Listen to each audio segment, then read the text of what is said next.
Change leaders prioritize societal needs. Leadership learning.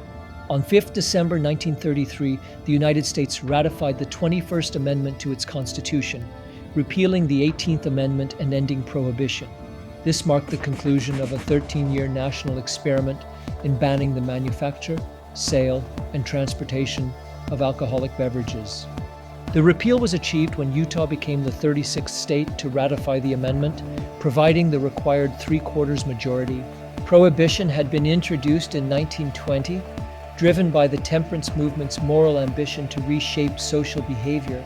However, the policy quickly revealed unintended consequences, including the rise of organized crime and widespread illegal distribution. By the early 1930s, public opinion had shifted decisively against prohibition, and repeal became inevitable. Prohibition was enacted through the 18th Amendment in 1919, came into force in 1920, and was enforced through the Volstead Act, which defined intoxicating liquors and established penalties. Organized crime flourished, with figures such as Al Capone building empires around bootlegging. Speakeasies became common in urban centers, and enforcement proved inconsistent. The federal government lost billions in potential tax revenue as ordinary citizens continued to drink in defiance of the law. By 1933, the economic pressures of the Great Depression and the failure of enforcement made repeal a political necessity. President Franklin D. Roosevelt had campaigned for repeal in 1932, and his administration's support ensured momentum for ratification. The ratification of the 21st Amendment was unique because it remains the only amendment to repeal another, and it was approved through state conventions rather than legislatures, reflecting the urgency of the issue. The repeal did not mean alcohol became unregulated. States retained authority to determine their own systems of control, and some maintained restrictions for decades, with Mississippi remaining a dry state until 1966. This event demonstrated the need for governance to adapt when policy objectives no longer align with societal realities. Prohibition had been introduced with moral purpose, but had failed in practice, and its repeal reflected a pragmatic recognition that the law had become unenforceable and socially damaging. The historical significance of the repeal lies in its illustration of the balance between moral aspiration and practical governance. It showed how leaders must confront the consequences of their decisions and adjust policy in line with public sentiment.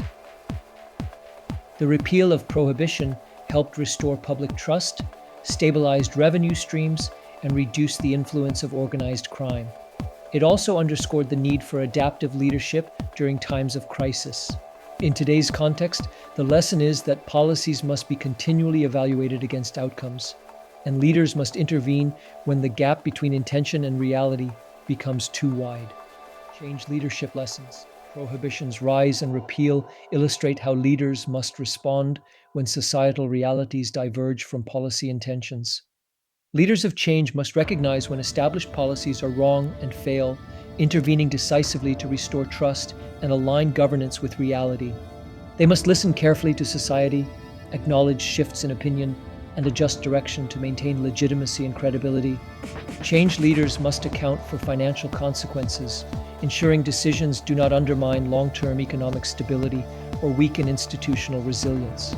They must anticipate and address unforeseen outcomes, ensuring interventions minimize harm while strengthening governance and institutional accountability. Leaders of change must demonstrate courage to reverse course, showing accountability and prioritizing effectiveness over rigid adherence to ideology. Summary leadership quote.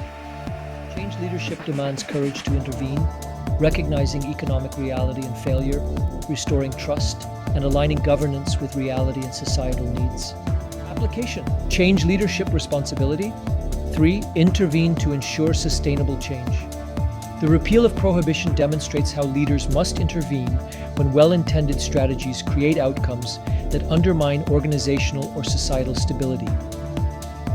Within organizations, similar patterns emerge when policies are maintained despite evidence that they no longer serve their purpose. Change leaders must recognize when established approaches generate operational strain, cultural resistance, or reputational risk.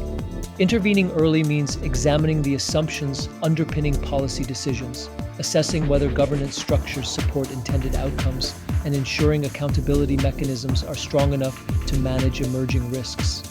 Sustainable change depends on leaders being willing to revise or replace initiatives that are not delivering value, even when they were introduced with positive intentions.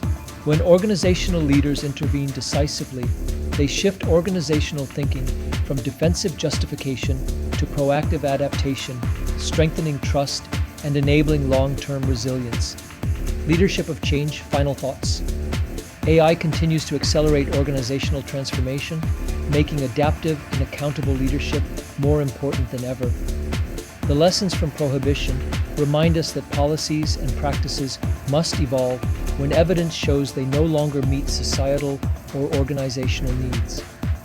Leaders who pair technological progress with ethical judgment and responsive governance will guide their organizations with clarity and credibility. Find out more. Change Management Leadership. Leadership of Change, Volume 4.